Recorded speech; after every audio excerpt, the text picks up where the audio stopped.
I'm Marcus Thompson, 34, and until 3 months ago, I thought working 3 jobs to support my family made me a hero. I was pulling 16-hour days morning shift at the warehouse, afternoon landscaping, and weekend security gigs all so my ex-wife Sarah could stay home with our twin daughters, Emma and Sophie. The day our divorce was finalized, she looked me dead in the eye and said, "You'll never see them again." I laughed, thinking she was just angry. After all, I had joint custody legally guaranteed. What I didn't know was that Sarah had been planning this moment for over a year, documenting every missed dinner, every exhausted moment, every time I fell asleep helping with homework. She'd built a case painting me as an absent father while I was breaking my back to keep us afloat. But Sarah made one crucial mistake. She underestimated just how far a desperate father will go. Like and subscribe if you've ever had someone try to take away what matters most to you. The divorce papers arrived on a Tuesday. I remember because it was the one day of the week I only worked 2 jobs instead of 3. Sarah had left them on the kitchen counter, right next to Emma's half-finished math homework and Sophie's art project about families. The irony wasn't lost on me. We'd been married for 9 years, together for 12. Sarah was 22 when we met, fresh out of college with dreams of becoming a teacher. I was 25, working construction and saving every penny for our future. She was beautiful, ambitious, and had this laugh that could light up a room. I fell hard and fast. The early years were good. We bought a small house in a decent neighborhood, the kind of place where kids could ride bikes safely and neighbors knew each other's names. Sarah got her teaching job, and I moved up to supervisor on the construction crew.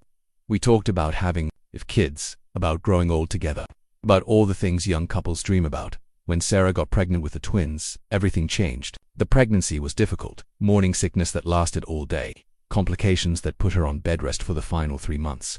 Her doctor recommended she take extended leave after the birth, and we both agreed it made sense.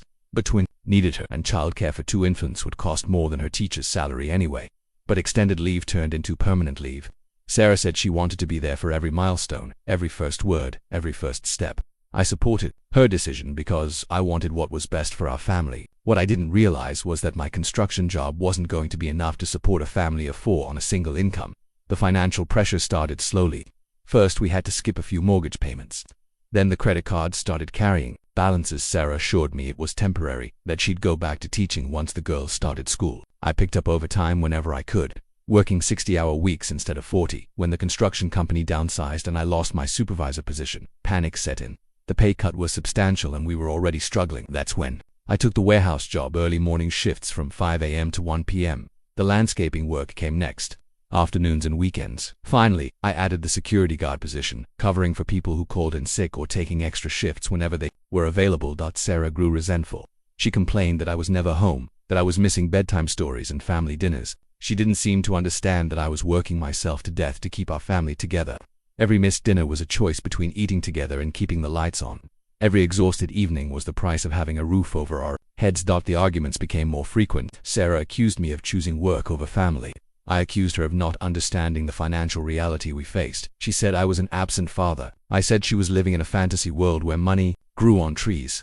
The twins started asking why Mummy and Daddy were always angry. The breaking point came on Emma's 7th birthday.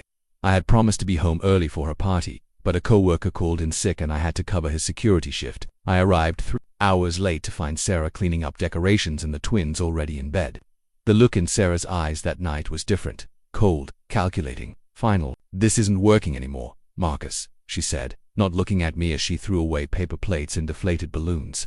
"The girls need stability. They need a father who's actually present. I'm doing this for them," I said, exhaustion making my voice crack. "Everything I do is for them." "No," she replied, finally meeting my eyes. "You're doing this for your ego. You can't admit that maybe I should go back to work and you should find a better job instead of working 3 mediocre ones." That's when I saw the divorce papers for the first time, already prepared, already signed on her end. She'd been planning this for months, maybe longer. While I was breaking my back to save our family, she was preparing to destroy it. I thought I knew what to expect walking into that courtroom. My lawyer, a overworked public defender named Janet Mills, had prepared me for a standard custody hearing. Joint custody was common in cases like ours, she assured me. I was a good father with no criminal record, steady employment, and a clean home. Sarah might get primary physical custody since she'd been the primary caregiver, but I'd get my girls every other weekend and Wednesday nights. Standard arrangement. I was wrong about everything. Sarah walked in with a lawyer who looked like he charged more per hour than I made in a week. His briefcase was leather, his suit was tailored, and his smile was predatory. Sarah herself looked different, composed, confident, like she was about to close a business deal rather than tear apart our family. Your Honor, Sarah's lawyer began. My client is seeking full physical custody with supervised visitation only for the father. We have substantial evidence that Mr. Thompson has been an absent and negligent parent, prioritizing his work over his children's basic needs. Supervised visitation. The words hit me like a physical blow. That meant I'd only see Emma and Sophie in some sterile room with a social worker watching our every interaction. That meant someone else would decide if I was fit to hug my own daughters. Then came the evidence portfolio. Sarah's lawyer opened a thick binder and began presenting what looked like a professional investigation. There were photographs, dozens of them, me asleep on the couch while the twins played in the background, me in my work clothes covered in dirt and exhaustion, barely able to keep my eyes open during Sophie's school play. A video of me missing Emma's soccer game because I was working a double shift. As you can see, Your Honor, Mr. Thompson has consistently chosen his work commitments over his parental responsibilities. The lawyer continued smoothly. These images were taken over the past 18 months, documenting a pattern of neglect and absence. I wanted to scream. Every one of those photos had context. I was sleeping on the couch because I'd worked a 16-hour day and collapsed the moment I got home. I was dirty at Sophie's play because I'd come straight from the landscaping job, not wanting to miss another event. I missed Emma's soccer game because the overtime pay from that double shift paid for her soccer cleats. But context doesn't matter in a courtroom. Context doesn't show up in photographs. The character witnesses came next. Sarah's mother testified that I was emotionally unavailable and prioritized money over family. My former supervisor from the construction job, apparently tracked down and convinced to testify, said I'd been distracted and unreliable in my final months there. He conveniently left out the part about the company downsizing and laying off half the crew. Sarah herself took the stand with tears in her eyes, describing the lonely nights when the twins asked where Daddy was. She talked about having to explain why I missed bedtime stories, why I wasn't there for scraped knees and bad dreams. She painted a picture of a woman struggling to raise 2 children essentially as a single mother while married to a man who cared more about work than family. I just want what's best for Emma and Sophie, she said, dabbing her eyes with a tissue. They need stability. They need a parent who's actually present in their lives. My lawyer did her best, but she was outgunned. She presented my work records, showing that every job I'd taken was to support my family. She mentioned that I'd never missed a child support payment during our separation, that my home was clean and child-proofed, that I'd never been arrested or had any encounters with Child Protective Services, but it wasn't enough. The judge, an older woman who'd probably seen thousands of custody cases, looked tired and unimpressed. When she announced her decision, my world crumbled. Given the evidence presented, the court finds that while Mr. Thompson is not an unfit parent, his work schedule and demonstrated pattern of absence raise concerns about his ability to provide stable, consistent care for minor children. Physical custody is awarded to Mrs. Thompson, with Mr. Thompson receiving supervised visitation twice per month, pending completion of a parenting evaluation. Twice per month, supervised pending evaluation. I sat there in stunned silence as Sarah's lawyer shook hands with the judge and my own lawyer gathered her papers with apologetic glances in my direction. Sarah didn't look at me as she left the courtroom, but I caught her expression as she walked past. It wasn't satisfaction or relief, it was cold calculation, like a chess player who'd just executed a strategy months in the making. That's when I realized this hadn't been about the twins' best interests at all. This had been a carefully orchestrated plan to remove me from their lives entirely. And I'd walked right into it, too exhausted and naive to see it coming. The revelation of how thoroughly Sarah had documented my supposed failures hit me like a sledgehammer to the chest. Sitting in Janet Mill's cramped office 3 days after the hearing, I stared at copies of Sarah's evidence portfolio spread across her desk. Each page was a knife twist, each photograph a calculated blow. She's been planning this for over a year, Janet said, flipping through the chronologically organized materials. Look at the dates on these photos. This one from Emma's birthday party last year. This one from the twins' first day of school. This one from Christmas morning when you fell asleep under the tree. I remembered that Christmas morning. I'd worked a double shift on Christmas Eve security detail, got home at 6 a.m. and managed 2 hours of sleep before the girls woke up excited about Santa. I'd stayed awake long enough to watch them open presents, to make breakfast, to play with their new toys. But at some point, the exhaustion won, and I dozed off under the tree while they played nearby. Sarah had photographed that moment.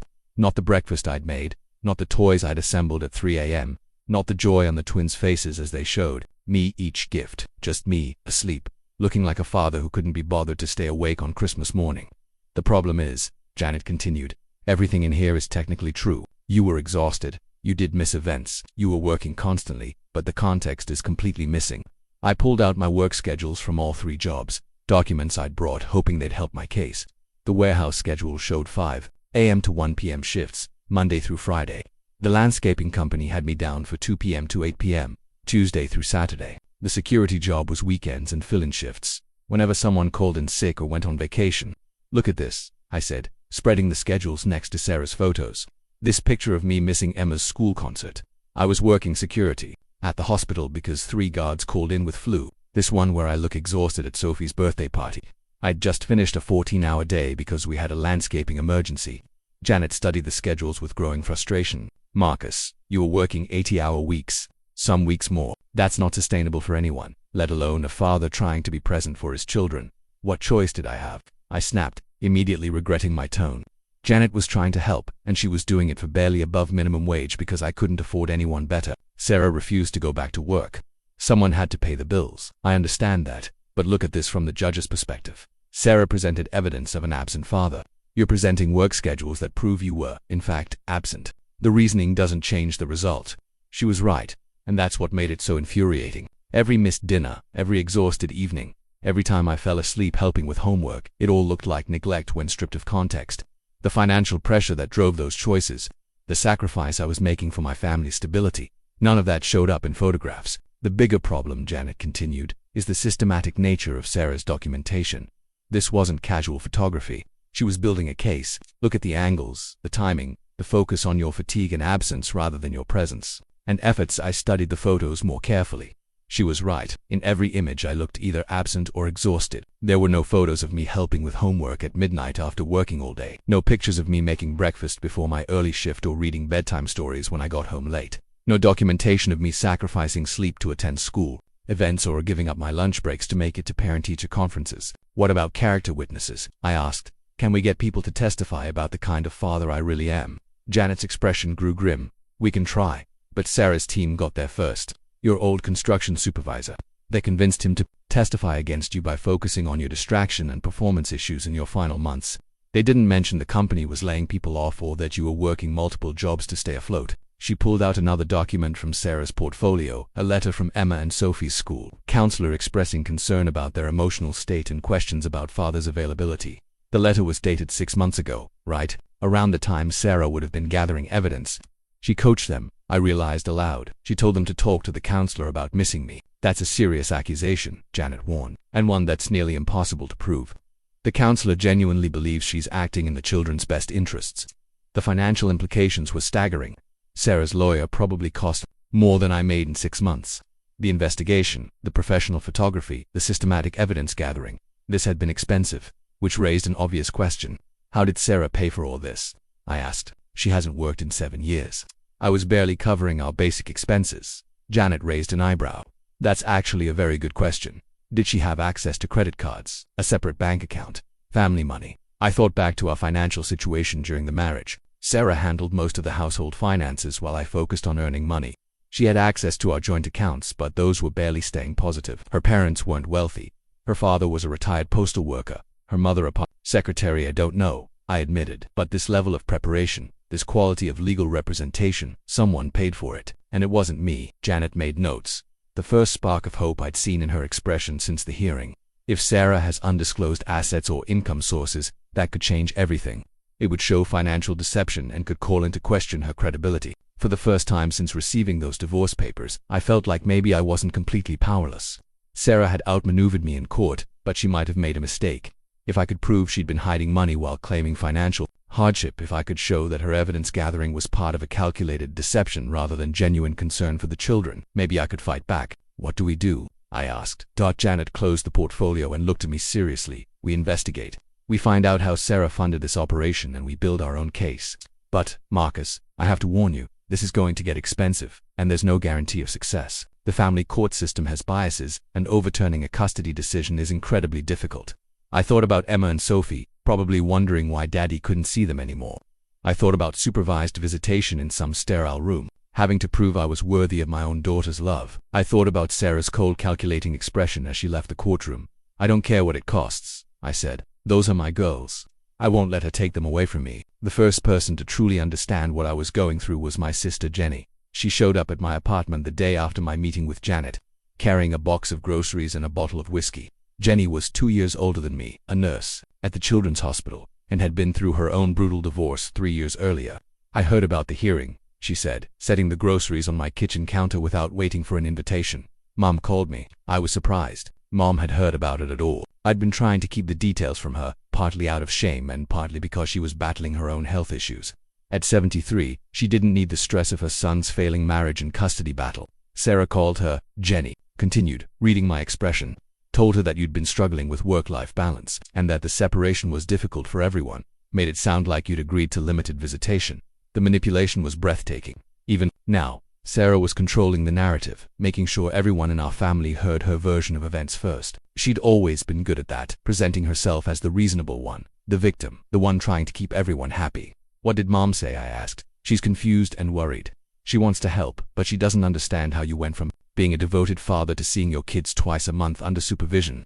Jenny pulled out her phone and showed me a drawing stuck to her refrigerator. Emma gave me this last week when Sarah dropped the girls off for a playdate with my kids. The drawing was in crayon. Typical 7-year-old art, but the subject matter made my chest tight. It showed a stick-figure man in work clothes with the word Daddy written above it. Around the figure were smaller drawings of tools, a truck, and a house. At the bottom, in Emma's careful handwriting, were the words, Daddy works to keep us safe. She understands, Jenny said softly.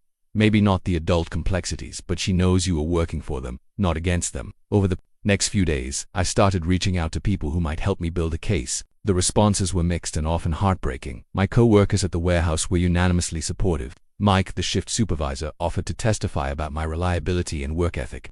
Several guys offered to cover shifts so I could attend court hearings or meetings with lawyers. They'd seen me drag myself to work after staying up all night with sick kids. Heard me take calls during breaks to help with homework over the phone. You're the hardest working father I know, Mike told me. Anyone says different, they're lying or they don't know the whole story. The landscaping crew felt the same way. These were mostly guys with families of their own, men who understood the crushing weight of financial responsibility. They'd seen me work through injuries, through exhaustion, through days when I could barely stand. They knew why I was doing it, but other responses were more complicated. Sarah's parents, who'd been like second parents to me for over a decade, had clearly chosen sides. When I called Sarah's mother to ask if I could see the twins, she was cold and formal. Marcus, I think it's best if you follow the court's decision, she said. Sarah is doing what's best for the girls, and we support her completely. No mention of our relationship, of the years I'd spent helping her with home repairs, of the Christmases and birthdays and family gatherings. No acknowledgement that I might be suffering too. Sarah had gotten to them first, presented her version of events, and that was that. Even worse was the response from Emma and Sophie's school. When I called to explain the custody situation and ask about upcoming events, the receptionist was awkward and evasive. I'm sorry, Mr. Thompson, but we can only share information with the custodial parent unless we have specific written permission. Their father, I said, trying to keep my voice level. I understand, but our records show that Mrs. Thompson has requested that all communication go through her. If you'd like to be included in school communications, you'll need to have her contact us directly. Sarah had thought of everything. She'd isolated me from my daughter's daily lives, from their school activities, from the normal interactions that make up fatherhood. I was becoming a stranger to my own children's lives. The one bright spot came from an unexpected source. Mrs. Rodriguez, the twins' second-grade teacher, called me at home one evening. Mr. Thompson, I hope you don't mind me calling directly. I wanted you to know that Emma and Sophie have been asking about you constantly. They don't understand why you haven't been to pick them up from school. My throat tightened. The custody. The arrangement has changed. I'm only allowed supervised visits now. There was a long pause. I see. Well, I wanted you to know that both girls have been very emotional lately. Sophie wrote in her journal that she misses bedtime stories with Daddy. Emma asked me if people stop loving their children when they work too much. The words hit me like physical blows. My daughters thought I didn't love them anymore. They thought my work was more important than they were. Sarah's narrative was reaching them, poisoning their understanding of why I'd been absent. Is there anything I can do? I asked. Officially, no, but I wanted you to know that I've been teaching for 15 years, and I know the difference between a child who's neglected and a child who's missing their father. Your girls aren't angry with you, Mr. Thompson. They're confused and sad. That night, I sat in my empty apartment looking at photos of Emma and Sophie, trying to figure out how to fight back. Sarah had built her case methodically, turning everyone against me or cutting me off from sources of support. But she'd made assumptions about people's loyalties, and some of those assumptions were wrong. Jenny was right. Emma understood, at least partially. Mrs. Rodriguez saw through Sarah's manipulation. My co-workers knew the truth about my character and dedication. Even my mother, once she understood the real situation, would support me, that Sarah had won the first battle by controlling information and narrative, but she'd overplayed her hand. the more people saw the real consequences of her actions. My daughter's confusion, their sadness, the way I'd been systematically cut out of their lives, the more questions would be raised. I just had to find a way to get people to hear my side of the story. And I had to find out how Sarah had funded her legal war against me, because someone who claimed to be financially dependent on me had somehow managed to wage a very expensive campaign to destroy my relationship with my children. The truth was out there. I just had to be smart enough to find it and strong enough to fight back. Against Janet's advice, and despite my already strained finances, I hired a private investigator. Ray Morrison was a former police detective who specialized in family law cases, recommended by one of my co-workers whose brother had used him during a messy divorce. Ray was expensive, $75 an hour plus expenses, but he offered something Janet couldn't: the ability to dig into Sarah's life without the constraints of legal procedure. "What exactly are you looking for?" Ray asked during our first meeting in his small office above a bail bonds shop. "I want to know how Sarah paid for her legal team," I said, "and I want to know what she's been doing while claiming to be a struggling single mother." Ray was in his 50s, gray-haired and soft-spoken, with a kind of patient demeanor that probably made people confess things they hadn't intended to share. He took notes as I explained the custody situation, occasionally asking clarifying questions that showed he understood the dynamics at play. "Family court cases are often about narrative," he said when I finished. "Your ex-wife told a story about an absent father and a struggling mother. If we can show that story is false, we might be able to change the judge's perception." Within a week, Ray had found something interesting. Sarah's social media activity, which she'd kept private during our marriage, had become much more public. Since our separation, her Facebook and Instagram accounts showed a very different picture than the overwhelmed single mother she'd presented in court. "Look at this," Ray said, spreading printouts across his desk. These photos were taken over the past 6 months, while she was supposedly struggling to manage the twins alone. The images were revealing: Sarah at upscale restaurants, Sarah at wine bars, Sarah on weekend trips to the beach. In several photos, she was with a man I didn't recognize, tall, dark-haired. The timestamps showed these outings happening on nights when Sarah had claimed to be home with the girls, overwhelmed and exhausted. "Who's the guy?" I asked. "David Chen, 34, works in pharmaceutical sales. Clean record, good income, recently divorced himself." Ray pulled out another file. "They'd been seeing each other for about 8 months, based on social media activity, 8 months. That meant Sarah had been involved with David before our divorce was even final, probably while she was building her case against me. While I was working 3 jobs to support our family, she was dating and going out to expensive dinners." "Here's where it gets interesting," Ray continued, pulling out financial documents. "David Chen makes good money, but he's also got some connections that might explain how your ex-wife could afford her legal team." Ray had done background checks on everyone in David's social circle. One name stood out: Richard Blackwood, a successful divorce attorney who specialized in high-asset cases. Blackwood had represented David in his own divorce and was apparently a close friend. "I think your ex-wife got legal advice and possibly financial backing through her boyfriend's connections," Ray said. It would explain the sophisticated strategy and the expensive representation, but Ray's most damaging discovery was yet to come. Through careful observation and public record searches, he'd uncovered something that made my blood boil. "Your ex-wife has been claiming financial hardship while living a lifestyle that suggests otherwise," Ray said, pulling out a thick folder. "Look at these credit card statements I was able to obtain through legal channels." The statements showed a pattern of expensive purchases: designer clothes, high-end cosmetics, spa treatments, dinners at restaurants that cost more than I spent on groceries in a week. The timing was particularly damning. Many of these purchases were made during the months when Sarah was claiming to be financially stressed and unable to contribute to household expenses. She was spending money we didn't have while telling me we couldn't afford for her to hire a babysitter so she could go back to work. I said, feeling sick. "It gets worse," Ray said. "I found evidence of a bank account in her name only, opened about a year ago. She's been making regular deposits, and the balance suggests she's been setting aside money for months." The implications were staggering. While I was killing myself working 3 jobs, while we were falling behind on mortgage payments and racking up credit card debt, Sarah had been secretly saving money and living a double life. She'd been planning her exit strategy for at least a year, all while letting me believe that our financial problems were due to circumstances beyond our control. "There's more," Ray said, his expression grim. "Your ex-wife has been documenting your daughter's emotional state, but not in the way she presented to the court." He showed me screenshots of text messages between Sarah and David, obtained through legal channels that Ray didn't fully explain. In the messages, Sarah complained about the twins asking when they could see their father, about their questions regarding why Daddy didn't live with them anymore, about their resistance to the idea that limited contact with me was for their own good. "She knows the girls miss you," Ray said. "These messages show she's aware that the custody arrangement is causing them distress, but she's proceeding anyway." The most damning evidence came from Sarah's own words.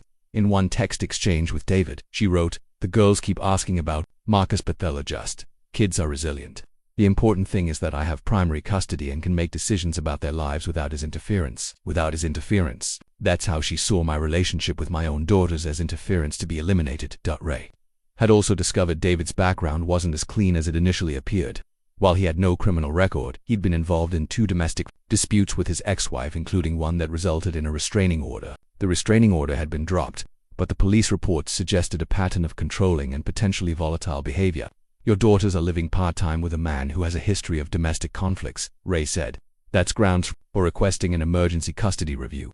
But perhaps the most shocking discovery was about David's financial situation. Despite his apparent success, he was heavily in debt and facing several lawsuits related to his pharmaceutical sales practices. Some clients alleged he'd made false claims about drug efficacy, and there were whispers in the industry about unethical sales tactics. "Sarah picked a winner," I said sarcastically. "More importantly," Ray replied, "she's built her new life on a foundation of lies and questionable choices. The man she's dating is potentially dangerous and definitely unethical. She's been deceiving the court about her financial situation and her daughter's emotional well-being. And she's been systematically alienating you from your children while pretending it's in their best interests." For the first time since this nightmare began, I felt like I had weapons to fight back. Sarah had been so focused on building her case against me that she'd left a trail of evidence showing her own deception and manipulation. "What do we do with all this?" I asked. Ray smiled grimly. "We go back to court, and this time your ex-wife is going to be the one scrambling to explain herself." My first supervised visitation took place in a sterile room at the Department of Social Services. The walls were beige, the furniture was institutional, and everything smelled like disinfectant and despair.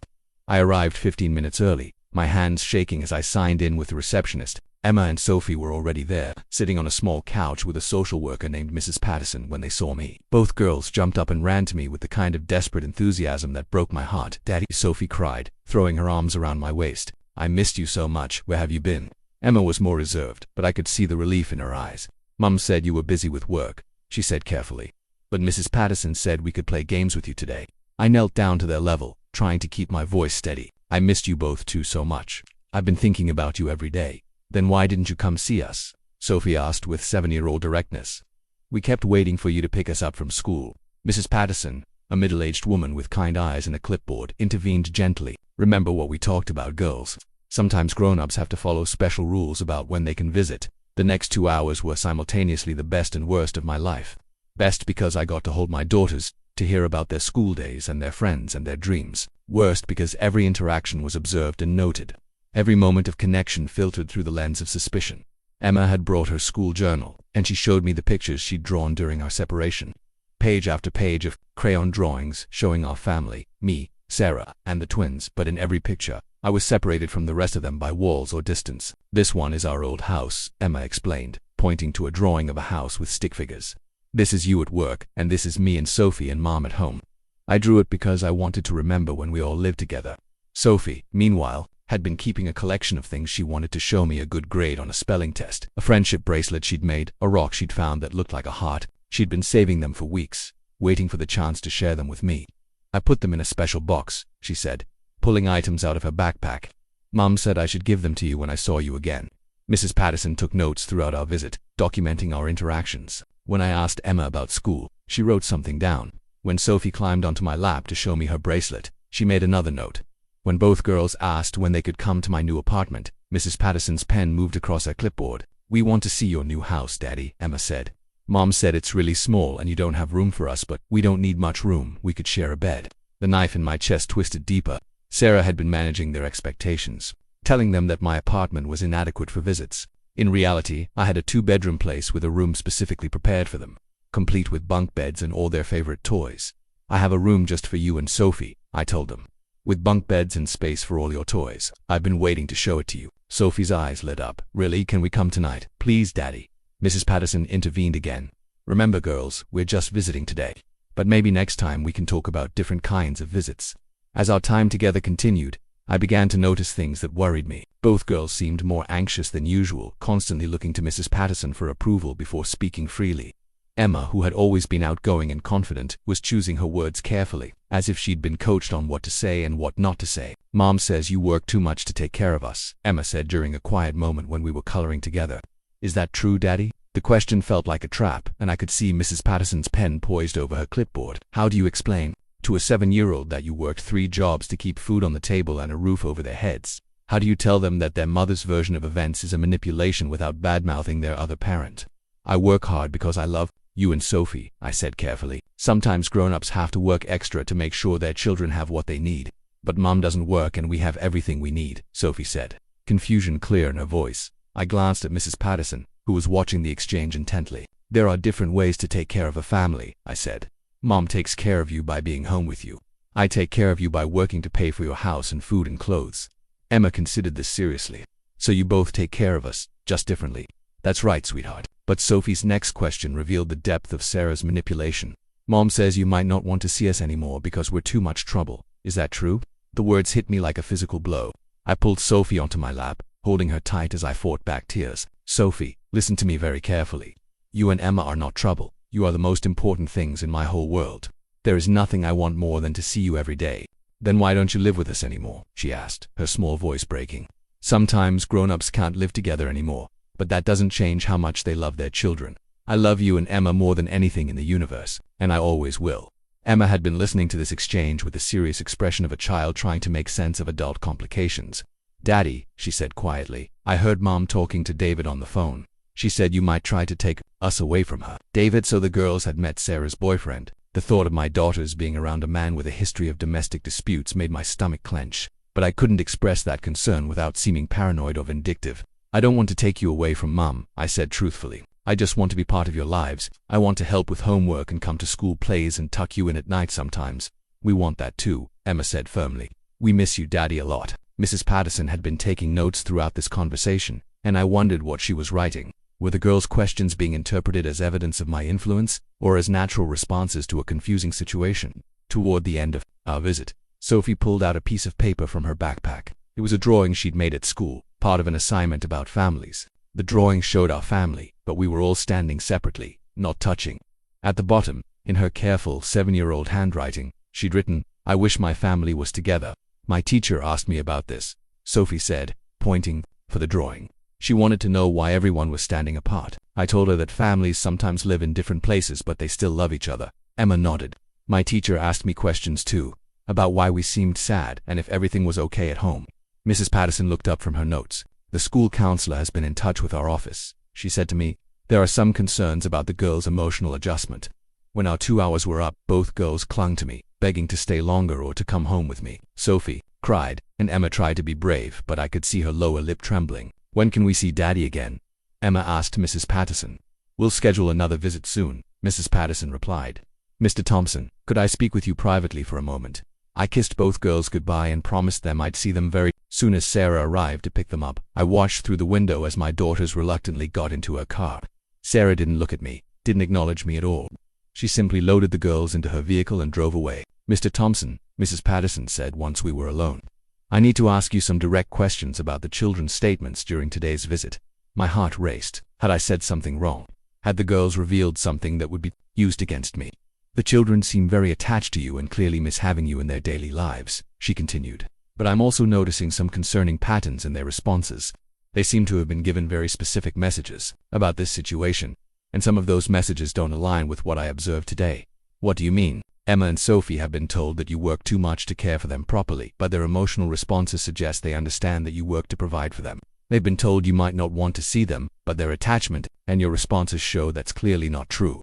Mrs. Patterson closed her notepad and looked at me directly. In my experience, Mr. Thompson, children this age don't develop these kinds of conflicted messages on their own. Someone is shaping their understanding of this situation in ways that may not be entirely accurate. For the first time since this nightmare began, I felt like someone in the system might actually see what was happening. Mrs. Patterson had witnessed Sarah's manipulation through my daughter's own words, seen the disconnect between what they'd been told and what they'd experienced. What happens now? I asked. I'll be including my observations in my report to the court, she said, and I'd like to schedule more frequent visits. These children need consistency with both parents, and what I saw today suggests that supervised visits may not be necessary much longer. Driving home from that first visit, I felt a mixture of hope and heartbreak. My daughters still loved me, still wanted me in their lives, but Sarah's manipulation was affecting them in ways that would take time to heal. They were confused, anxious, and caught in the middle of an adult conflict they couldn't understand. But Mrs. Patterson had seen through Sarah's narrative. She'd witnessed my daughter's genuine love and attachment, heard their own words contradicting the story that had been told about our relationship.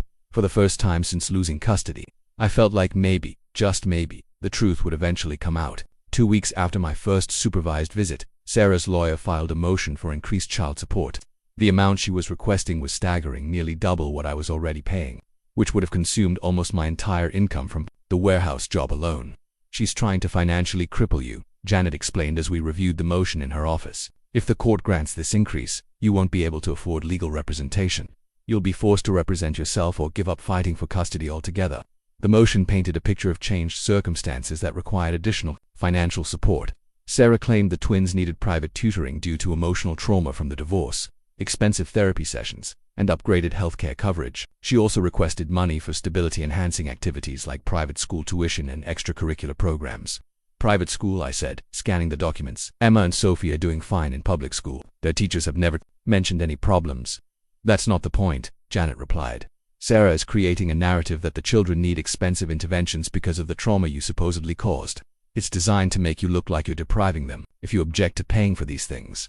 But the most infuriating part of the motion was Sarah's financial affidavit. She claimed to have no income and minimal assets, painting herself as completely dependent on my support. According to a sworn statement, she was struggling to make ends meet on the current child support amount. This was where Ray Morrison's investigation became crucial. I called him immediately after leaving Janet's office. Ray, I need everything you have on Sarah's finances. She's claiming poverty while asking for twice as much support.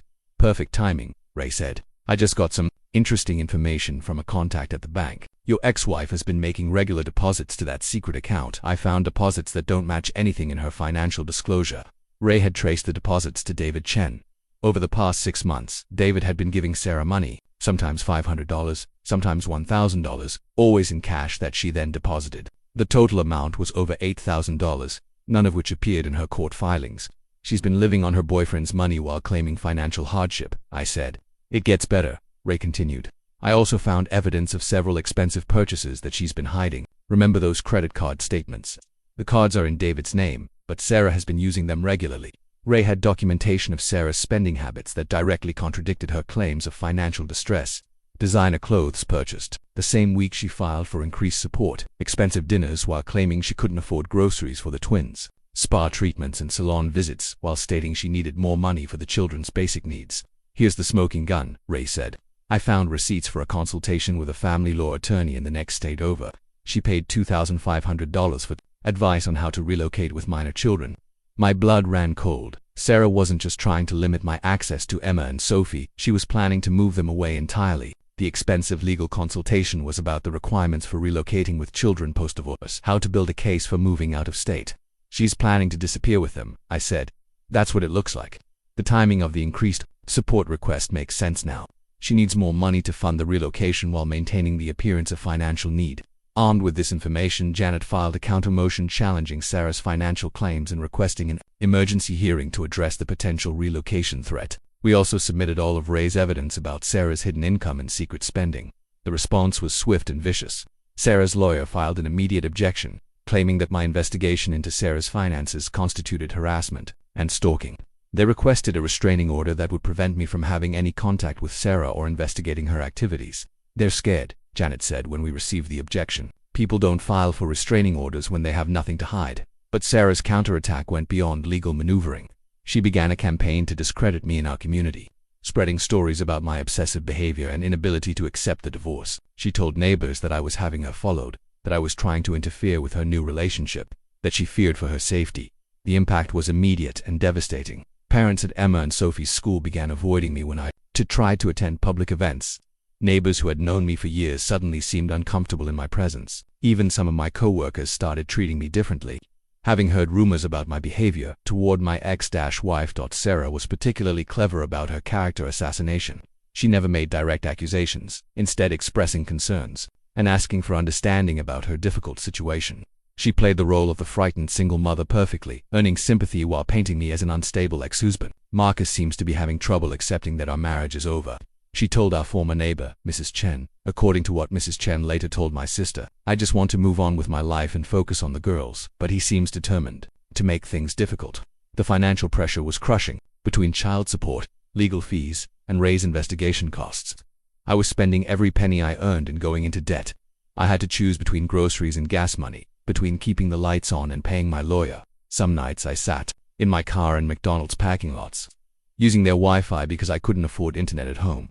But perhaps the most painful aspect of Sarah's financial warfare was how it affected my ability to provide for Emma and Sophie during our visits. I couldn't take them to movies or restaurants, couldn't buy them toys or clothes, couldn't give them the kind of experiences that other divorced fathers provided during their parenting time.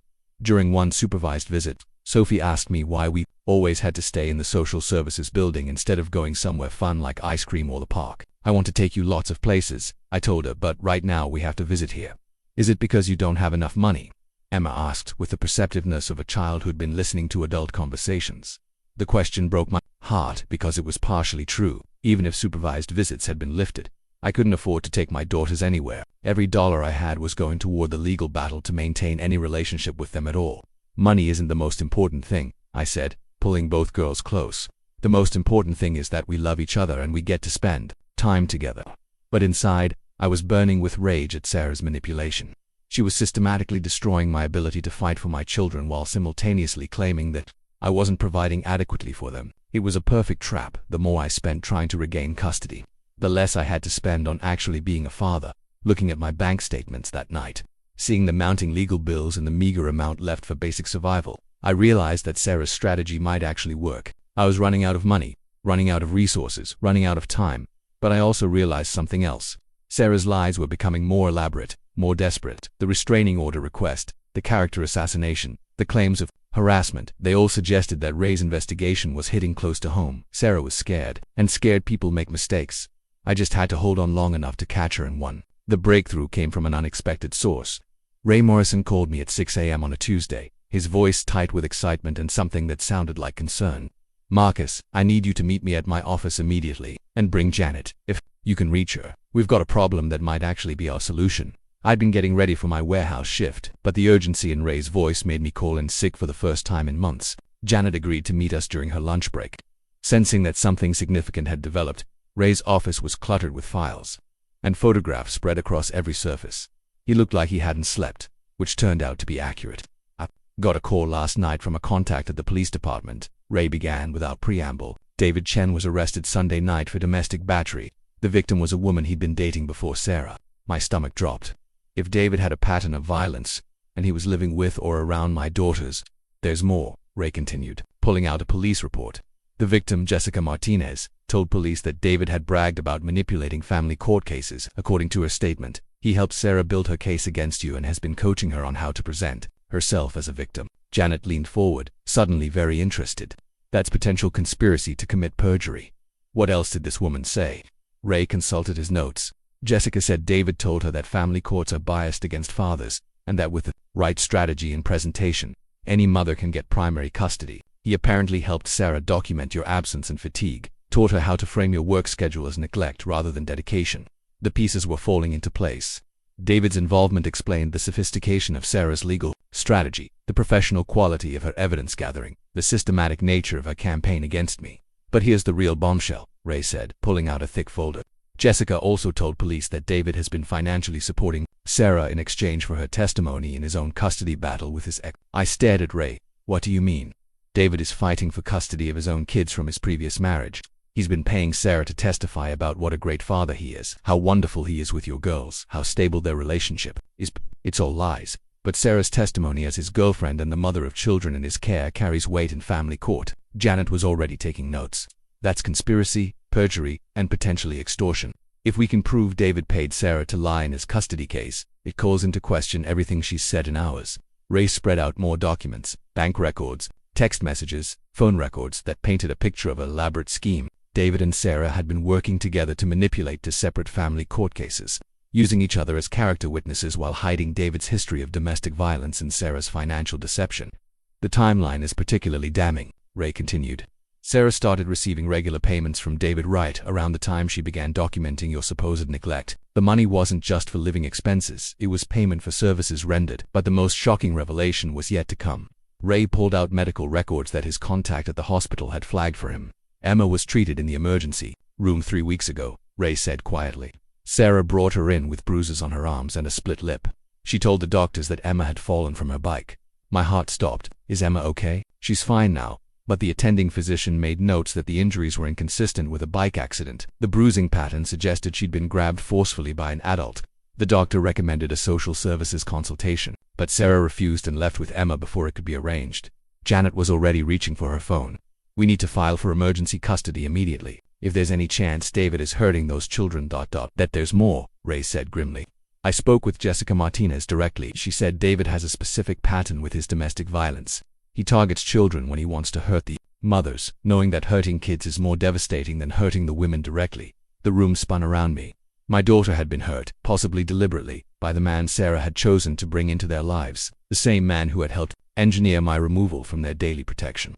We have enough for an emergency hearing, Janet said, already drafting notes. Domestic violence history, potential child abuse, conspiracy to commit perjury, financial fraud. Sarah's entire case falls apart.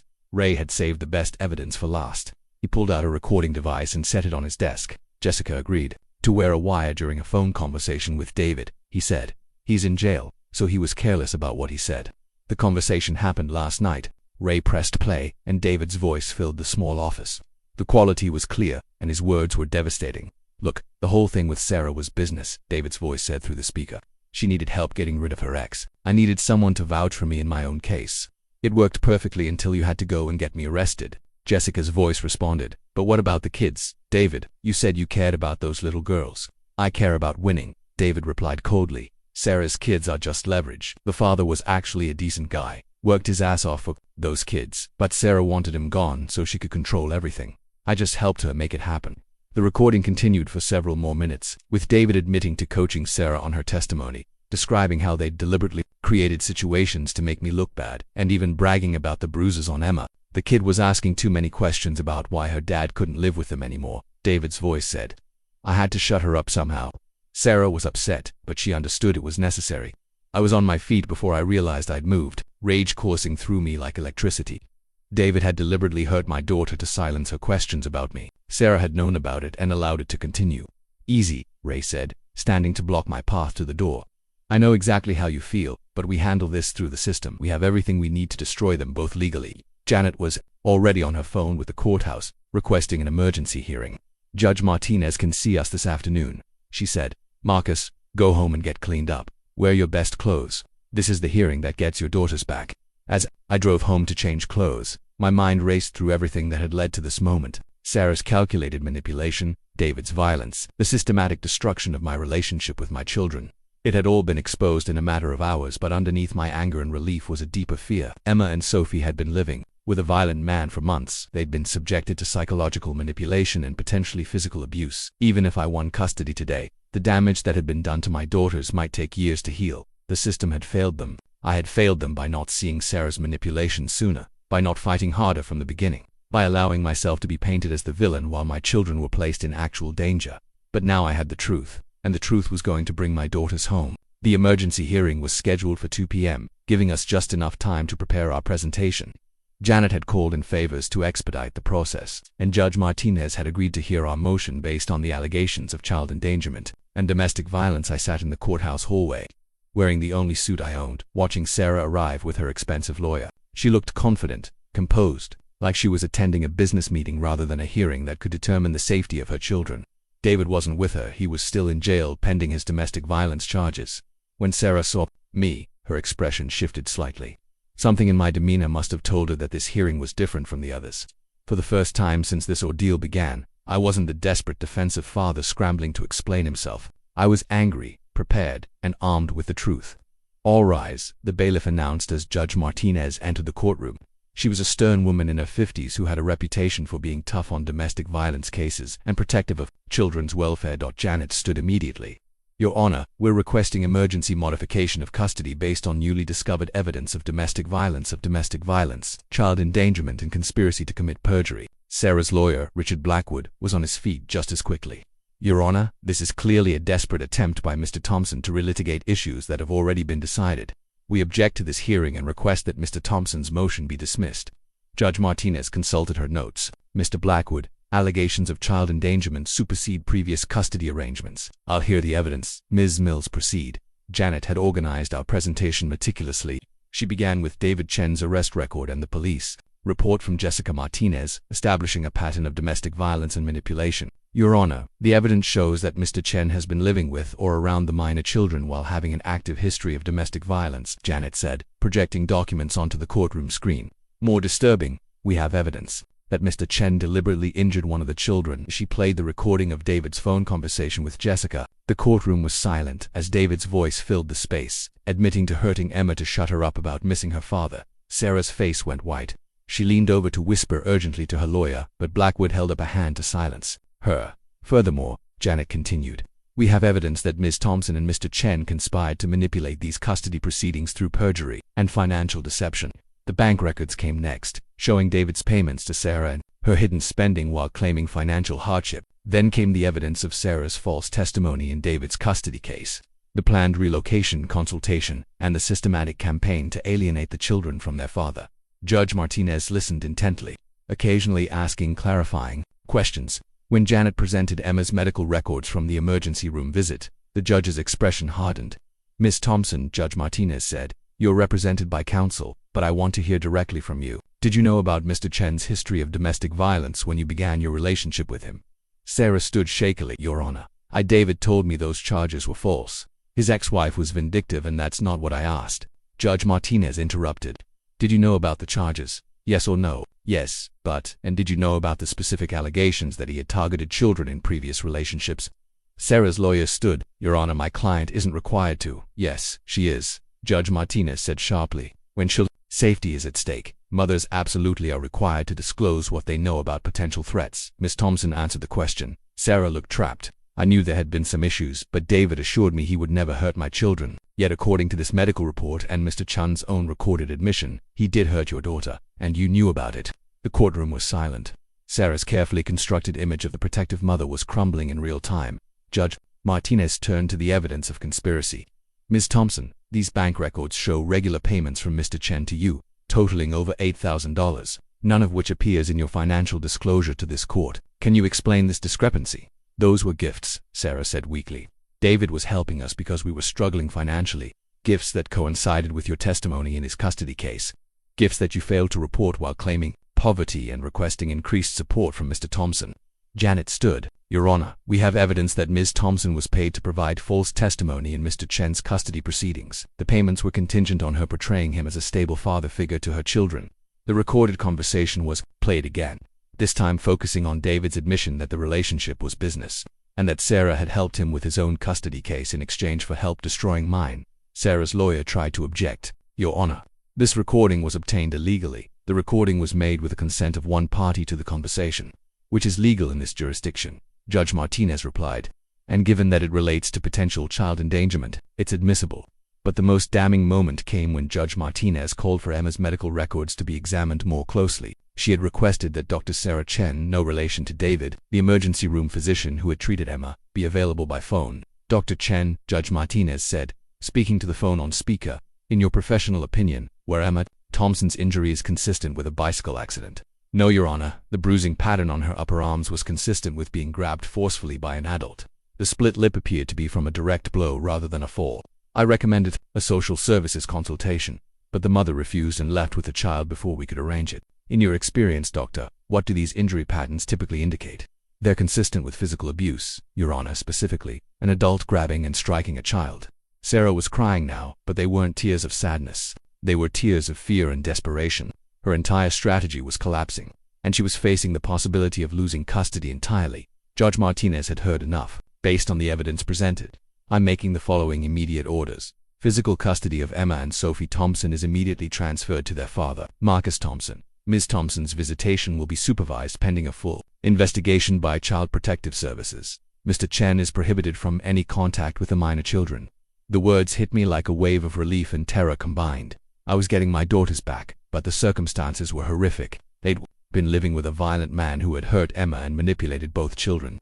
The damage that had been done would take time to heal. Furthermore, Judge Martinez continued, I'm ordering an investigation into the perjury allegations against Ms. Thompson and referring this matter to the District Attorney's Office for potential criminal charges. Sarah's lawyer was already on his feet, requesting a stay of the order pending appeal, but Judge Martinez denied it. Mr. Thompson, the judge said, looking directly at me, your daughters will be released to your custody immediately. I'm also ordering family counseling for all parties and individual therapy for the children to address any trauma they may have experienced. As the hearing concluded, I felt a mixture of vindication and heartbreak. I'd won, but victory felt hollow, when it meant acknowledging that my daughters had been hurt while I was fighting to protect them.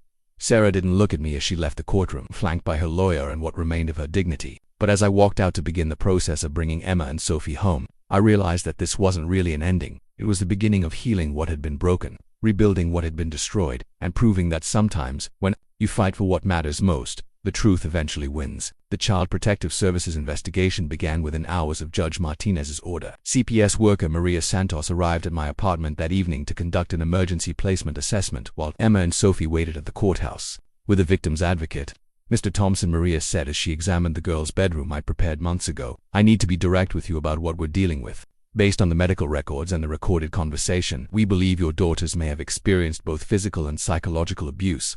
She was thorough and professional, checking everything from the safety latches on cabinets to the contents of my refrigerator.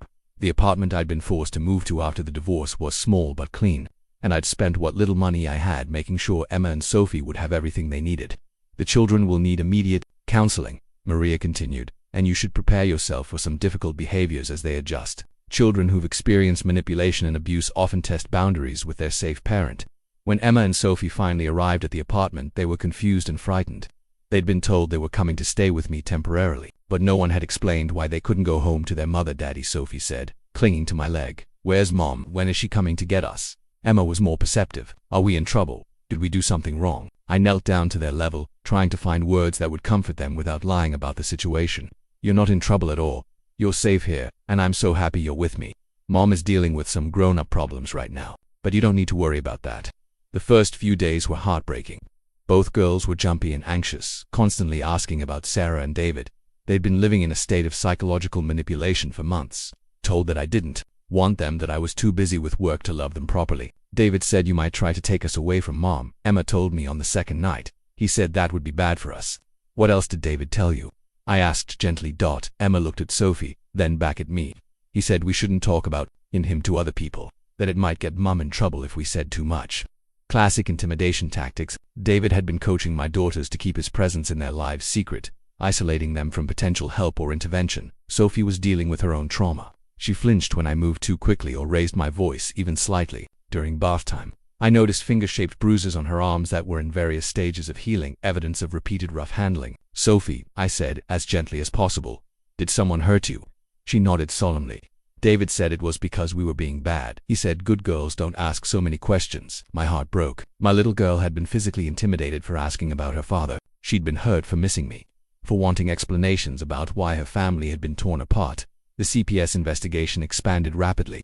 As Maria Santos discovered the scope of what had been happening, she interviewed neighbors, teachers, and anyone who had regular contact with the girls during their time with Sarah. Mrs. Rodriguez, their second-grade teacher, provided devastating testimony about the changes she'd observed in both children. Emma went from being outgoing and confident to withdrawn and anxious, Mrs. Rodriguez told Maria during her interview. Sophie started having nightmares during nap time and would sometimes refuse to speak for entire days.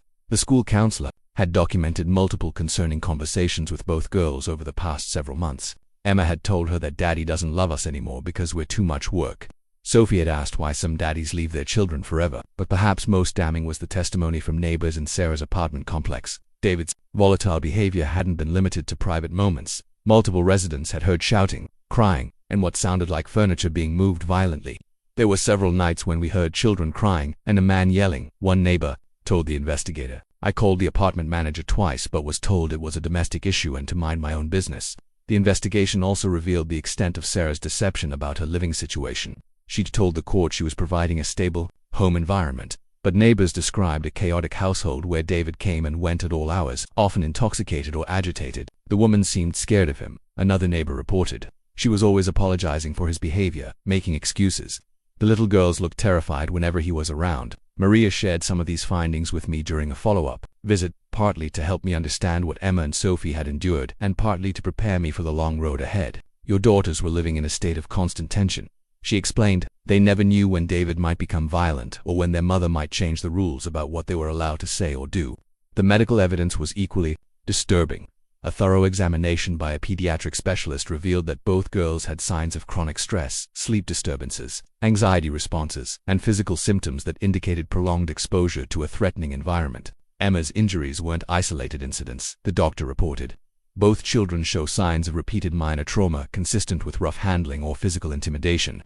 As the investigation continued, the criminal case against David was strengthening. His recorded admissions, combined with the medical evidence and witness testimony, painted a clear picture of deliberate child abuse and intimidation. But the investigation also revealed Sarah's level of culpability.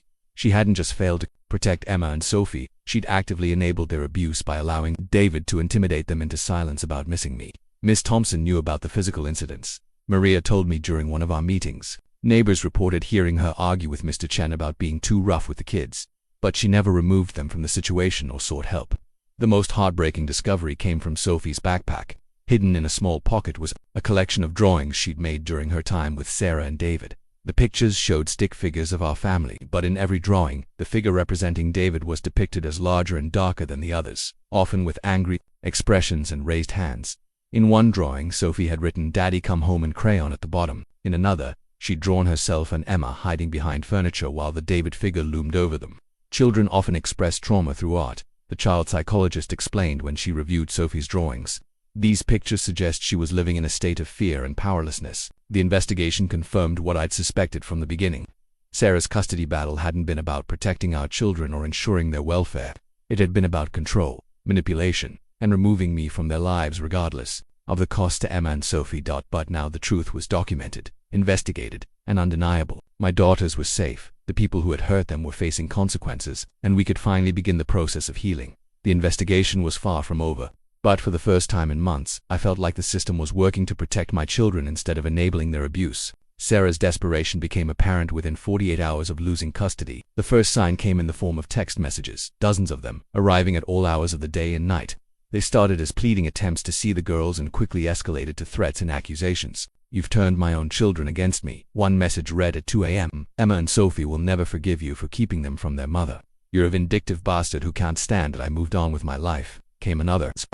"It's all about your jealousy of David, and you're using our daughters as weapons." I saved every message, forwarding them to Janet and Maria Santos. The texts revealed Sarah's mental state as her carefully constructed world collapsed around her. She wasn't taking responsibility for her choices. Instead, she was lashing out at everyone she blamed for her downfall. The messages became more disturbing as days passed. Sarah began making wild accusations about my fitness as a parent, threatening to file appeals and new motions, and claiming that I was somehow brainwashing Emma and Sophie against her. "Those children belonged with me for 7 years while you worked all the time," one text read. "Now suddenly you're father of the year. They don't even know you anymore." But the most alarming messages came when Sarah realized that the criminal investigation was expanding to include her own actions. David's arrest had led to scrutiny of her role in the conspiracy, and the district attorney's office was building a case for perjury and child endangerment charges. "If you don't drop this investigation, I'll make sure everyone knows what kind of father you really are," she texted. "I have evidence of your drinking, your anger issues, your threats against me. Don't push me, Marcus." None of these alleged issues existed, but Sarah was desperate enough to fabricate new accusations. She was threatening to manufacture evidence, to lie under oath again, to do whatever it took to avoid consequences for her actions. The threats weren't limited to text messages. Sarah began showing up at places where she knew I'd be with the girls. The grocery store, the park, Emma and Sophie's school. She wasn't violating the restraining order technically, since these were public places. But her presence was clearly intended to intimidate and disrupt. During one incident at the grocery store, Sarah followed us through the aisles trying to get Emma and Sophie's attention while I attempted to complete our shopping mummy. Sophie called out when she saw Sarah, running toward her before I could intervene. Sarah immediately pulled Sophie into a hug, whispering urgently in her ear while glaring at me over our daughter's head. When I approached to retrieve Sophie, Sarah's demeanor shifted to that of the wounded victim. "I just want to hug my daughter," she said loudly, ensuring other shoppers could hear. Surely a mother is allowed to hug her own child. "Sophie, come back to Daddy," I said gently, not wanting to create a scene but needing to end the contact and see how he controls them. Sarah said to nearby shoppers, continuing her performance. "He won't even let them talk to their own mother." Emma, meanwhile, had hidden behind our shopping cart, clearly distressed by the confrontation. The encounter ended when store security intervened, but not before Sarah had managed to slip something into Sophie's pocket, a note that I discovered later. "Mummy loves you so much," the note read in Sarah's handwriting. "Daddy is confused right now, but soon we'll be together again. Don't tell anyone about this note, it's our secret. The attempt to involve the children in deception and secrecy was exactly the kind of manipulation that had landed Sarah in this situation. I immediately contacted Maria Santos and Janet, adding the note to the growing pile of evidence of Sarah's inability to respect boundaries or prioritize her children's well-being. Sarah's desperation intensified when her lawyer, Richard Blackwood, withdrew from her case. The revelation that Sarah had lied to him about her financial situation and David's background had put Blackwood in an ethically compromised position. My client was not forthcoming about material facts. Blackwood stated in his withdrawal motion, "I cannot continue representation under these circumstances." Left without legal representation and facing potential criminal charges, Sarah began making increasingly erratic decisions. She contacted Emma and Sophie's school, demanding to speak with their teachers and claiming that I was alienating the children from her. "Mr. Thompson is telling lies about me to my own daughters," she told Mrs. Rodriguez during an unscheduled visit to the school. "I need you to document that Emma and Sophie want to come home to their mother." Mrs. Rodriguez, who had been briefed on the custody situation by the school counselor, professionally declined to get involved in the dispute. But Sarah's visit frightened both girls, who saw their mother in their classroom and became confused about why she was there. "Is Mommy coming to take us home?" Emma asked me that afternoon, clearly anxious about the unexpected appearance. "No, sweetheart, you're staying with me. Mommy just wanted to see your school." But I could see the confusion and loyalty conflict in Emma's eyes. Despite everything that had happened, Sarah was still her mother, and Emma was struggling to understand why they couldn't all be together. Sarah's behavior became more desperate when she learned that David had begun cooperating with prosecutors in exchange for a reduced sentence. Facing serious charges for domestic violence and conspiracy, David was providing detailed information about their scheme to manipulate the custody proceedings. "David is lying to save himself," Sarah texted me. "Everything he's telling them is false. He's making me the scapegoat for his own problems." But investigators had physical evidence to corroborate David's statements: bank records, recorded conversations, medical reports. Sarah's denials were increasingly hollow as the case against her strengthened. The final escalation came when Sarah attempted to contact Emma and Sophie directly. She somehow obtained my phone number change and called while I was at work, leaving voicemails for the girls. "Emma, Sophie, this is Mummy," one message began. "I miss you so much, and I want you to know that everything happening right now isn't your fault. Daddy is very angry with Mummy, but that doesn't mean we don't love each other." The message continued with subtle manipulation, suggesting that I was keeping them apart unnecessarily and that they should ask me to let them come home. It was exactly the kind of boundary violation and emotional manipulation that the court had been trying to protect them from. Emma listened to the message before I could stop her, and the effect was immediate. She became withdrawn and anxious, asking repeated questions about why she couldn't see her mother and whether she was somehow responsible for the family being apart. "Did I do something wrong, Daddy?" she asked that night at bedtime. "Is that why Mommy can't live with us?" The damage Sarah was doing to her own children in her desperate attempt to avoid consequences was heartbreaking. She was prioritizing her own needs over Emma and Sophie's emotional well-being, just as she had prioritized her relationship with David over their physical safety. I contacted the court immediately, requesting enhanced protection and clearer enforcement of the no-contact order. Sarah's behavior was escalating, and her desperation was making her increasingly unpredictable. But I also realized that Sarah's actions were providing additional evidence of her unfitness as a parent. Every threatening text, every boundary violation, every attempt to manipulate the children was documentation that supported the court's decision to remove them from her care. Sarah was destroying her own case more effectively than any prosecutor could, driven by desperation and an inability to accept responsibility for the consequences of her choices. The recording device that would ultimately expose the full scope of Sarah's manipulation came from an unexpected source: my 7-year-old daughter Emma. What I didn't know was that Emma had been carrying a small digital recorder in her backpack, a device given to her by a teacher for a school project about family stories. The truth emerged during one of Emma's therapy sessions with Dr. Jennifer Walsh, the child psychologist assigned to help both girls process their trauma. Dr. Walsh had been working with Emma for 3 weeks when she made a discovery that would change everything. "Mr. Thompson," Dr. Walsh called me after one of Emma's sessions. "I need you to come in immediately. Emma has something she wants to show you, and I think you need to hear it." When I arrived at Dr. Walsh's office, Emma was sitting in the small chair she'd claimed as her own, clutching the little recording device that I'd forgotten she had. "Daddy," Emma said solemnly, "I recorded something when I was living with Mommy and David. Dr. Walsh says it might be important." Dr. Walsh explained that during their session, Emma had mentioned recording stories about her family as part of her school project. When Dr. Walsh asked to hear the recordings, expecting innocent childhood narratives, they'd instead uncovered something much more significant. Emma recorded several conversations between her mother and David. Dr. Walsh said quietly, "Some of the content is disturbing." Emma pressed play on the device, and Sarah's voice filled the small office. The recording was from several weeks before the custody transfer, capturing a conversation between Sarah and David that Emma had apparently recorded while hiding in her bedroom. "The kid keeps asking about Marcus," Sarah's voice said clearly. "She wants to know when she can see him again, when he's coming home. It's getting annoying." David's voice responded, "You need to shut that down. Kids that age are impressionable. Keep telling her that her father doesn't want to see her anymore. I've tried that, but she's smart. She asks why he worked so hard. If he didn't love us, then make her afraid to ask." A little fear goes a long way in keeping kids quiet. My hands clenched into fists as I listened to them discussing manipulating my daughter's emotions. But the conversation continued, and it got worse. "What about the court case?" David asked. "Think the judge bought your story about Marcus being absent?" "Hook, line, and sinker," Sarah replied, sounding pleased with herself. "I've got months of documentation showing him exhausted, missing events, sleeping through bedtime stories. The context doesn't matter. Pictures don't lie. And they don't show the full truth either," David said with a laugh. "Guy kills himself, working 3 jobs to support his family, and we make him look like a deadbeat dad. Brilliant." Emma had recorded over an hour of similar conversations over several days. The recordings captured Sarah and David discussing their strategy in detail, laughing about manipulating the court system and planning how to completely remove me from the girls' lives. But the most damaging recording was yet to come. Dr. Walsh fast-forwarded to a conversation that had taken place just days before David's arrest. "The girls are getting harder to control," Sarah's voice said on the recording. "Emma keeps asking why she can't call her father, and Sophie drew a picture of our family with Marcus in it. I told her to throw it away, but she hid it instead. Kids need boundaries," David's voice responded coldly. "Emma's getting too mouthy. Last night she actually asked me why I get to live with them when their father can't. That kind of disrespect can't be tolerated. What did you do?"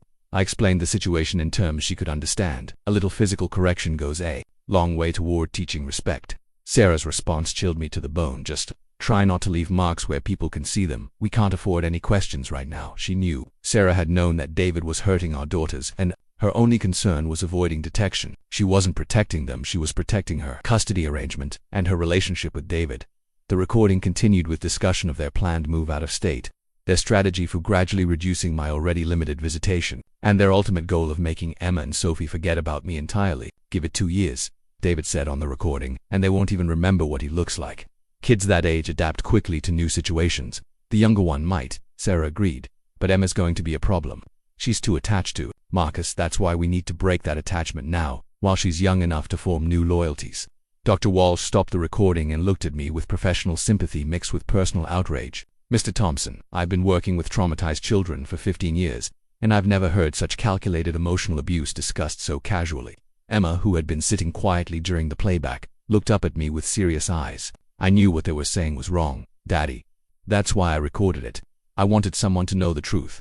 My 7-year-old daughter had been so disturbed by what she was hearing that she'd instinctively known to document it. She'd been living in a house where adults discussed manipulating her emotions and breaking her spirit, and she'd been brave enough to gather evidence. "You did the right thing, sweetheart," I told her, pulling her into a hug. "You were very brave to record this." But Emma wasn't finished. She had more recordings, including conversations where Sarah coached both girls on what to say to their teachers, their therapist, and anyone who asked about their home life. "Remember," Sarah's voice said in one recording, "if anyone asks about David, you tell them he's very nice and takes good care of you. Don't mention any of the times he got angry." "What if they ask about Daddy?" Sophie's small voice asked on the recording. "You tell them that Daddy is too busy with work to spend time with you, that he chose his jobs over his family." "But that's not true," Emma's voice protested on the recording. "Daddy worked to take care of us." "Emma, we've talked about this." Sarah's voice became sharp. "Sometimes we have to say things that help keep our family together. You want to stay with Mummy, don't you?" The manipulation was sophisticated and heartless. Sarah had been systematically rewriting my daughter's understanding of reality, teaching them to lie about their experiences, and programming them to reject their father. Dr. Walsh made copies of all the recordings and immediately contacted the prosecutor's office and Child Protective Services. The recordings provided direct evidence of conspiracy, child abuse, parental alienation, and perjury. "This changes everything," Janet told me when she heard the recordings. Sarah's own voice admitting to fabricating evidence, acknowledging David's abuse, and planning to move the children out of state. She's confessed to everything on tape. The recordings also explained some of Emma and Sophie's behavior that had puzzled me. Their initial reluctance to express affection, their carefully worded responses to questions about their life with Sarah, their fear of saying anything negative about David. It had all been programmed through months of coaching and intimidation. But, perhaps most importantly, the recordings showed that my daughters had never stopped loving me or wanting me in their lives. Despite months of manipulation and emotional abuse designed to turn them against me, they had resisted. Emma had been brave enough to document the truth, and Sophie had refused to throw away pictures of our family together. They never believed the lies, Dr. Walsh explained. Children have an innate sense of truth that's very difficult to completely suppress. Emma and Sophie knew that what they were being told about you didn't match their own memories and feelings. That night, as I tucked both girls into their beds, their real beds, in their real home with me, Emma looked up at me with eyes that seemed far too old for her 7 years. "Daddy," she said quietly, "I'm sorry I didn't tell anyone sooner about the recording. I was scared." "You have nothing to be sorry for," I told her. "You were incredibly brave. You saved yourself and Sophie by recording the truth." "Will Mommy go to jail?" she asked.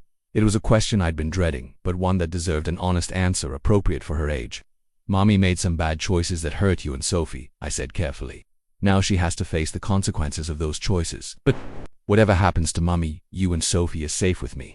The truth had finally emerged, not through legal maneuvering or private investigators, but through the clarity and courage of a 7-year-old girl who knew right from wrong and refused to let lies become reality. The final custody hearing took place on a gray Monday morning in November, exactly 6 months after the day Sarah had looked me in the eye and said I'd never see my daughters again. This time, the courtroom dynamics were completely different. I sat with Janet and a thick folder of evidence that painted an undeniable picture of Sarah's deception and David's abuse. Sarah sat alone at the defendant's table, having been unable to find another attorney willing to take her case. Judge Martinez entered the courtroom with the demeanor of someone who had spent considerable time reviewing the evidence, Emma's recordings, the medical reports, the financial documents, David's confession, and the CPS investigation had created an overwhelming case that left little room for interpretation.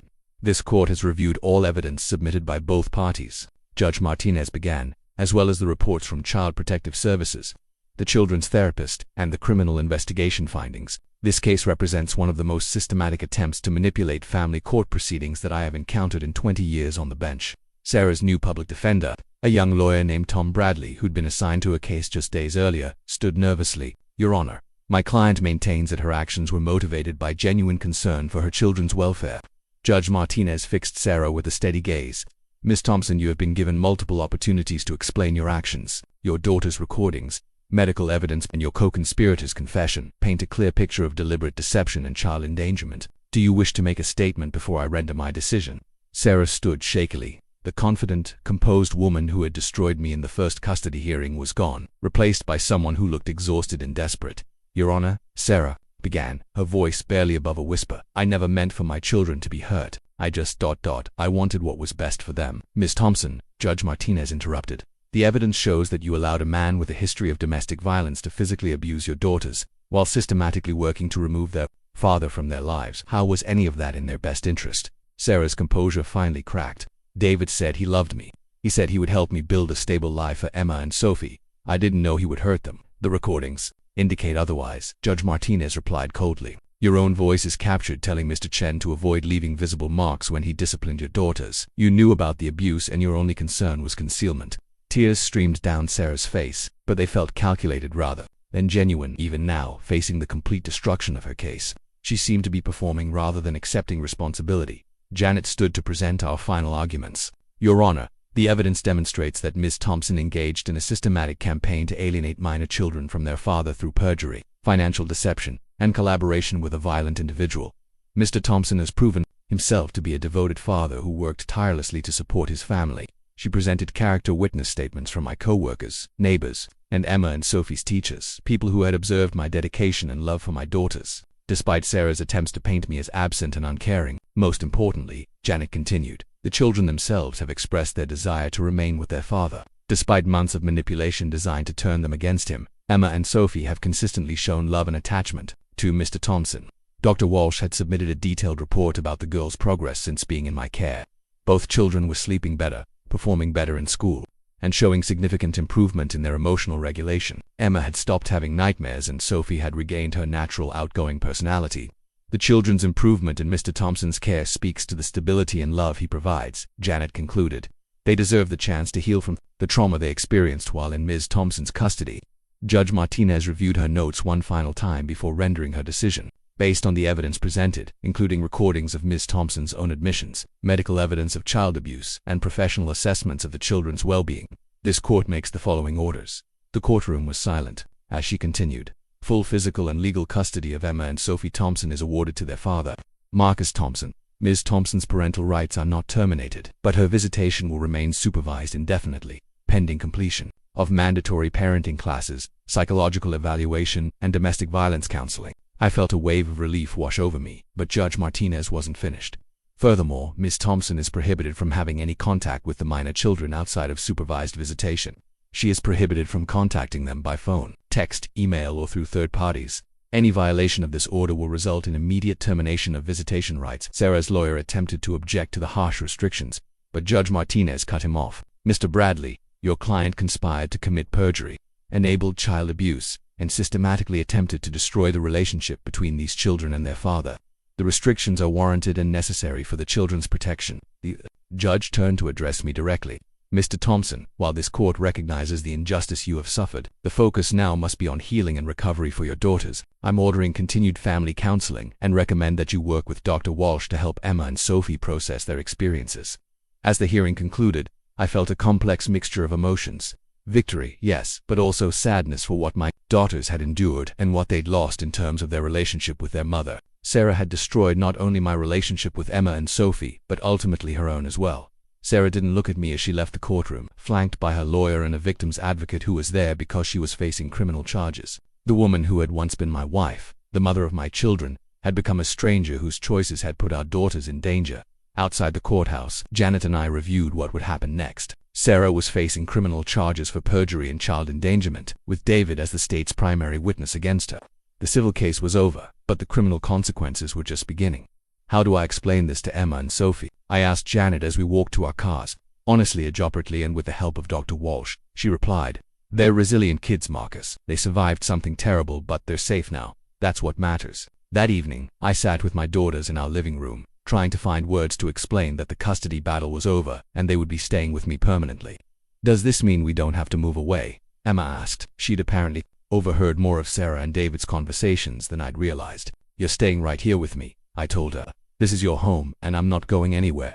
Sophie climbed onto my lap, something she'd been doing more frequently as her trust in her safety returned. "What about Mummy?" she asked. "Mummy made some choices that hurt people," I said carefully. "Now she has to learn from those choices. But you don't need to worry about that. Your job is just to be kids and let me take care of everything else." Emma looked at me with her serious 7-year expression. "Daddy, are you sad about Mummy?" The question caught me off guard. Was I sad? Angry? Certainly. Relieved? Absolutely. But underneath it all, there was grief for the family we could have been, for the mother Sarah could have chosen to be. "I'm sad that Mommy made choices that hurt you and Sophie," I said honestly, "but I'm not sad that you're safe and we're together." That night, as I tucked both girls into their beds in the home where they would grow up, I realized that Sarah, what had been wrong about one fundamental thing. She'd said I would never see them again, but here we were together, safe, and finally free from her manipulation. The battle was over. The healing could begin. The legal consequences for Sarah and David came swiftly once the custody case concluded. District Attorney Rebecca Chen, no relation to David, had been building a criminal case throughout the family court proceedings, and Emma's recordings had provided the final pieces of evidence needed for conviction. David Chen pled guilty to domestic battery, child endangerment, and conspiracy to commit perjury. In exchange for his cooperation against Sarah, he received a sentence of 2 years in prison, followed by 3 years of supervised probation. He was also ordered to have no contact with Emma, Sophie, or me for the duration of his sentence and probation. Mr. Chen's cooperation was instrumental in understanding the full scope of the conspiracy. Chen explained to me during a victim impact meeting. His detailed confession helped us understand how systematically they worked to manipulate the family court system. Sarah's case was more complex.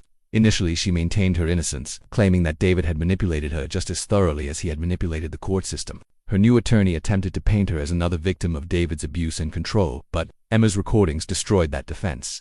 Sarah's own voice, captured plotting and scheming, demonstrated that she had been an active and willing participant in the conspiracy. The recordings revealed a woman who was calculating, manipulative, and willing to sacrifice her children's well-being for personal gain. The criminal trial took place 3 months after the custody hearing. I attended every day, watching as the evidence I had lived through was presented to a jury of 12 strangers who would decide Sarah's fate. Emma's recordings were played in full, filling the courtroom with Sarah's voice admitting to fabricating evidence, acknowledging David's abuse of the children, and planning their relocation out of state. Several jurors visibly reacted to Sarah's casual discussion of breaking her daughter's attachment to their father. Dr. Walsh testified about the psychological damage that had been done to Emma and Sophie, describing their symptoms of trauma and anxiety when they first came into my care. Medical experts presented evidence of the girls' physical injuries and what they indicated about the abuse they had suffered. The most powerful testimony came from Jessica Martinez, David's ex-girlfriend, who had provided the original recording that exposed their scheme. Jessica described David's explicit instructions to Sarah about how to manipulate family court proceedings and how to present herself as a victim. He was very specific about creating a narrative, Jessica testified. He told Sarah that family courts were biased against fathers, and that with the right documentation and presentation, any mother could get primary custody regardless of the father's actual fitness. But perhaps the most damning evidence was Sarah's financial records, which showed her receiving payments from David while claiming poverty to the court. The prosecution presented a clear timeline showing how Sarah's lies about her financial situation had been used to justify increased child support demands. While she was secretly being funded by her co-conspirator, Sarah's defense attorney tried to argue that she had been coerced by David, that she was afraid of him and went along with his plans out of fear for her own safety. But the recordings contradicted this narrative. Sarah's voice on the tapes showed someone who was engaged, enthusiastic, and actively contributing ideas to their scheme. The jury deliberated for less than 4 hours before returning guilty verdicts on all charges: perjury, child endangerment, conspiracy, and fraud. Sarah showed no emotion as the verdicts were read, staring straight ahead as her remaining freedom evaporated. During the sentencing phase, I was given the opportunity to provide a victim impact statement. Standing in the same courtroom where Sarah had once convinced a judge that I was an unfit father, I spoke about the months of anguish, the financial devastation, and the trauma inflicted on my daughters. Sarah Thompson didn't just lie to the court, I said, looking directly at the woman who had been my wife for 9 years. She weaponized our children's love for their mother to hurt them and me. She turned Emma and Sophie into tools in her campaign of revenge and control. I described the nightmares, the anxiety, the way my daughters had flinched when I moved too quickly because they'd been conditioned to expect violence from the adults in their lives. The worst part, I continued, is that Sarah had the power to stop David's abuse at any time. She chose not to protect her own children because maintaining her custody arrangement was more important to her than their safety. Emma and Sophie didn't attend the sentencing hearing. Dr. Walsh had recommended that they be shielded from the criminal proceedings while they continued to heal from their trauma. Judge Williams, who presided over the criminal case, sentenced Sarah to 18 months in prison followed by 5 years of supervised probation. She was also ordered to pay restitution for my legal fees and the cost of Emma and Sophie's therapy. Miss Thompson, Judge Williams said during sentencing, "You have betrayed the most fundamental trust that exists, the trust between a mother and her children. Your actions endangered your daughters physically and emotionally, and your lies perverted the family court system that exists to protect children." The judge continued, "Your conspiracy with Mr. Chen was sophisticated, deliberate, and cruel. You showed no remorse during the proceedings and no concern for the welfare of your own children. The sentence reflects the seriousness of your crimes and the need to protect your daughters from further harm." Sarah was led away in handcuffs, still maintaining the stoic expression she'd worn throughout the trial. As she passed my seat in the gallery, she finally looked at me directly for the first time since the criminal proceedings began. In her eyes, I saw not remorse or regret, but anger and resentment. Even facing prison, even having lost custody of her children, Sarah still seemed to blame me for the consequences of her own choices. The aftermath of Sarah's sentencing brought a strange mixture of closure and continued concern. The legal battles were over, but the psychological impact on Emma and Sophie was ongoing. They knew their mother was in prison, though we'd explained it in age-appropriate terms as Mom has to live somewhere else for a while because of the bad choices she made. Emma, with her perceptive nature, asked me one evening, "Is Mommy sad that she can't live with us anymore?" "I think Mommy is probably sad about a lot of things," I answered honestly. "But the most important thing is that you and Sophie are safe and loved." The financial restitution helped, but it couldn't undo the months of financial hardship I'd endured fighting for my daughters. The emotional restitution, watching Emma and Sophie heal and thrive in a stable environment, was more valuable than any monetary award. Sarah's parents, who had supported her throughout the custody battle, were devastated by the criminal convictions. They reached out through intermediaries, asking to maintain a relationship with Emma and Sophie, but under the circumstances, I felt it was best to maintain distance while the girls continued their healing process. The consequences for Sarah extended beyond the legal system. Her teaching license was revoked due to the criminal convictions, ending her career in education. Her reputation in our community was destroyed, making it unlikely she'd find employment in any field involving children or families.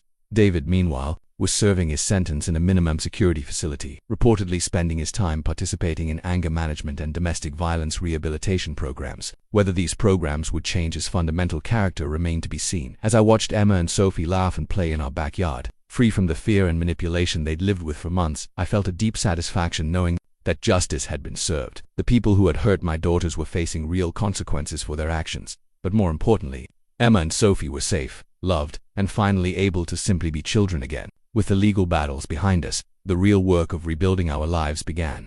The first major change I made was reducing my work schedule from 3 jobs to 2, using the restitution money from Sarah to supplement our income so I could be more present for Emma and Sophie. I kept my warehouse job, which had the best benefits and most stable schedule, and maintained the weekend security position for additional income. But I let go of the landscaping work that had consumed my afternoons and early evenings. For the first time in years, I could be home when the girls finished school. "Daddy's here," Sophie announced with delight the first day I was waiting at the school pickup line instead of sending them to after-school care. "Emma, look, Daddy came to get us." The joy in their voices made every sacrifice worthwhile. These were the moments Sarah's manipulation had tried to steal from us, the simple, everyday interactions that build the foundation of a parent-child relationship. Dr. Walsh continued working with both girls to help them process their trauma and rebuild their sense of security. Emma, being older, required more complex therapeutic work to address the guilt she felt about her mother's imprisonment and her role in providing the evidence that led to Sarah's conviction. "I sometimes feel bad that Mommy is in jail because of the recording I made," Emma confided during one of our evening talks. "Emma," I said, kneeling down to her level, "Mommy is in jail because of the choices she made, not because of anything you did. You were brave and did the right thing by telling the truth. But if I hadn't recorded her, maybe she wouldn't be in trouble. And if you hadn't recorded her, she might have hurt you and Sophie even more. You protected yourself and your sister by being brave enough to document what was happening." Sophie's healing was more straightforward but equally important. Her nightmares gradually decreased, and she stopped flinching when I moved quickly or raised my voice even slightly. Her natural optimism and resilience helped her adapt to our new normal with remarkable speed. "I like it better when it's just us," Sophie told me one evening as we made dinner together. "It's quieter and nobody gets angry about things." The girls' school performance improved dramatically once they were in a stable environment. Emma's grades, which had suffered during the custody battle and her time with Sarah and David, returned to their previous high levels. Sophie, who had been withdrawn and anxious in class, became her naturally outgoing self again. Mrs. Rodriguez, their teacher, noticed the change immediately. "Emma and Sophie are like different children," she told me during a parent conference. "They're engaged, happy, and no longer seem to be carrying the weight of adult problems on their shoulders." One of the most rewarding aspects of rebuilding our lives was watching Emma and Sophie rediscover their personalities without the fear and manipulation they'd been living under. Emma's natural leadership abilities and protective instincts toward her sister re-emerged. Sophie's creativity and humor, which had been suppressed by months of tension, bloomed again. The girls also began talking more freely about their experiences with Sarah and David, processing their memories without the coaching and intimidation they'd lived with before. "David used to tell us that we couldn't tell anyone about the times he got angry," Emma shared during one of our family discussions. "He said it would get Mommy in trouble if we talked about our family to other people."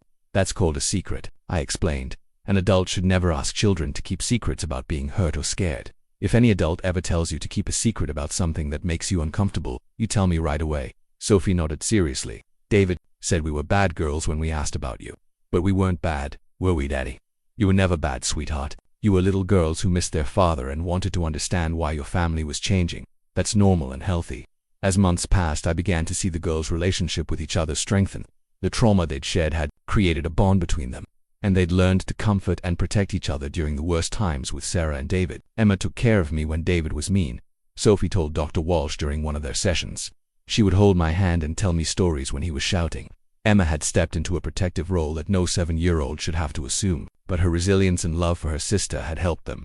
Both survived their ordeal. Our daily routines became sources of comfort and stability. Morning breakfast together before school, afternoon homework time, family dinners, bedtime stories, all the simple rituals that Sarah's chaos had disrupted were restored and cherished. I also began building a new support network for our family. Jenny, my sister, became a regular presence in the girls' lives, providing both practical help and emotional support.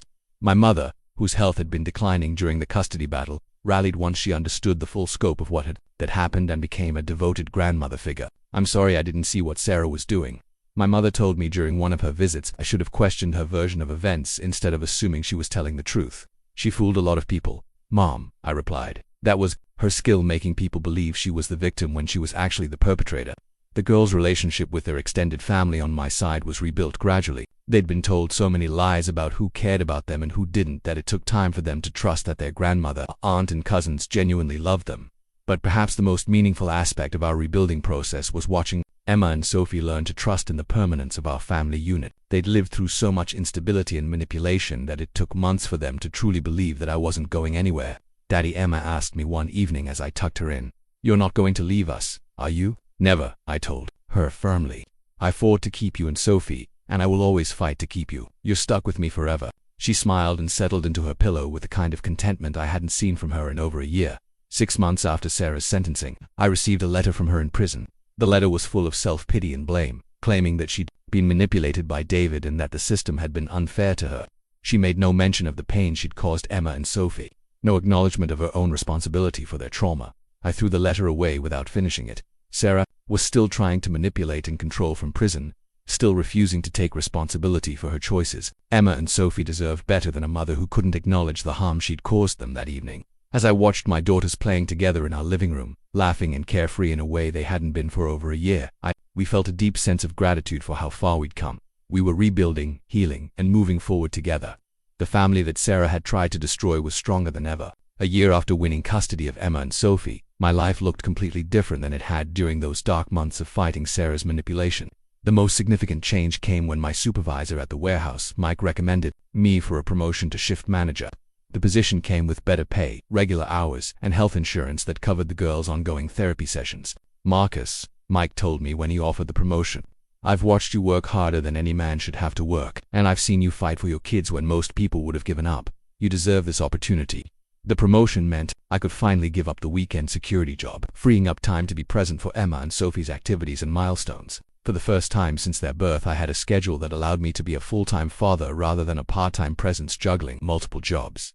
Emma's progress continued to amaze everyone involved in her care. Dr. Walsh noted that she'd developed remarkable emotional intelligence and resilience as a result of surviving her trauma. Emma had learned to identify manipulation and stand up for herself in ways that would serve her well throughout her life.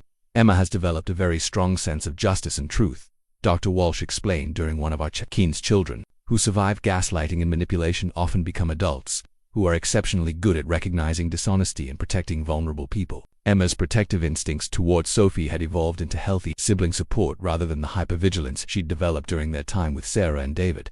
She no longer felt responsible for her sister's safety because she trusted that I would protect them both. Sophie's transformation was equally remarkable.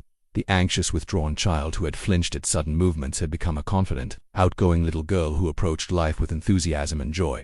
Her natural optimism, which had been suppressed by months of living in fear, had returned stronger than ever. "Sophie is one of the most resilient children I've ever worked with," Dr. Walsh observed. "Her ability to trust and love after what she experienced shows incredible strength of character." Both girls had found activities that helped them process their experiences and build confidence.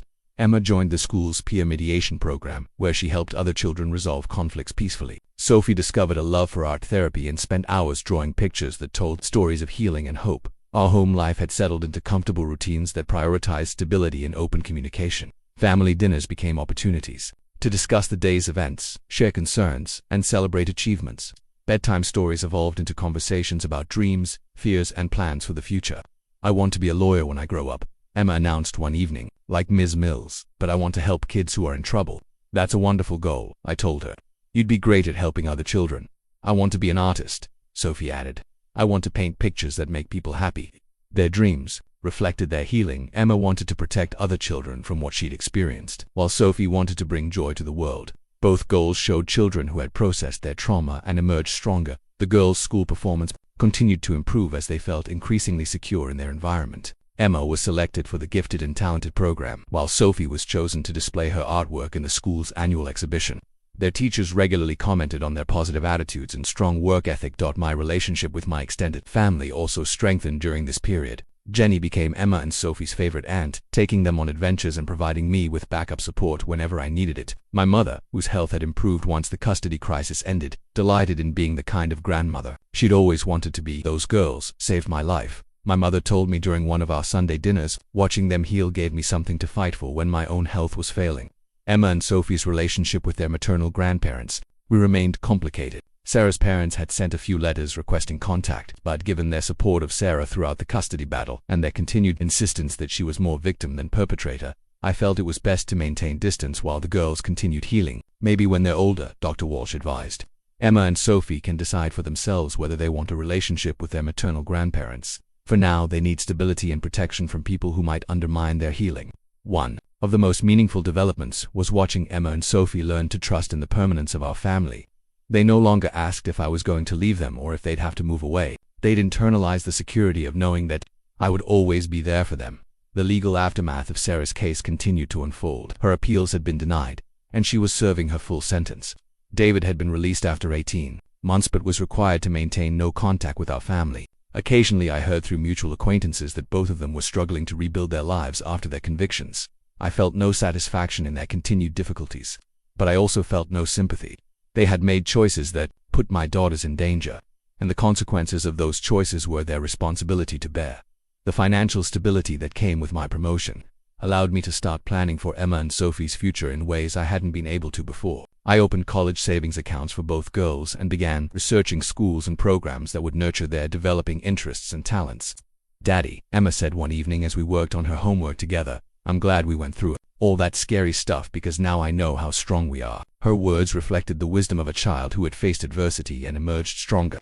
Emma and Sophie had learned that they could survive difficult circumstances, that love was stronger than manipulation, and that truth ultimately prevailed. As we approached the second anniversary of the custody battle's conclusion, I realized that Sarah's threat that I would never see them again had actually led to the opposite outcome. By exposing her true nature and removing her ability to manipulate our family, the crisis had ultimately strengthened my relationship with Emma and Sophie. Beyond what it might have been otherwise, we had faced the worst that human nature could offer and emerged closer, stronger, and more committed to each other than ever before. The family that Sarah had tried to destroy had been rebuilt on a foundation of truth, trust, and unconditional love.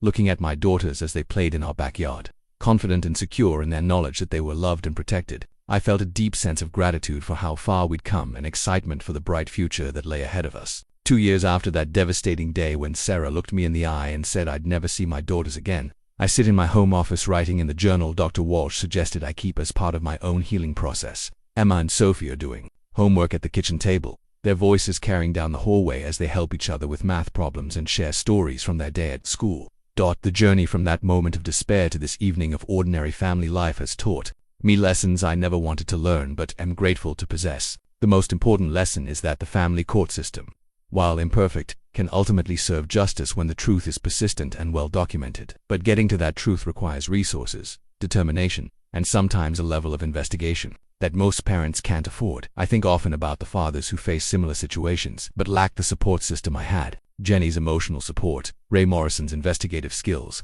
and even Janet's overworked but dedicated legal representation made the difference between losing my daughters forever and bringing them home safely.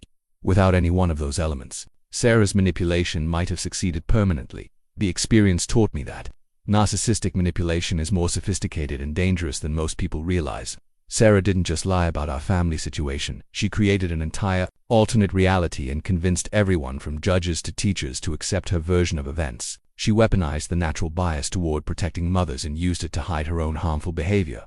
But perhaps most importantly, I learned that children are far more resilient and perceptive than adults often give them credit for. Emma knew that something was wrong with Sarah and David's treatment of her and Sophie, even at 7 years old. She had the courage to document the truth and the wisdom to seek help from trusted adults. Emma, now 9, has grown into a confident child who speaks up when something doesn't feel right and protects other children who seem vulnerable. Just last week, she told her teacher about a classmate who was showing signs of abuse at home, leading to an investigation that ultimately helped that child.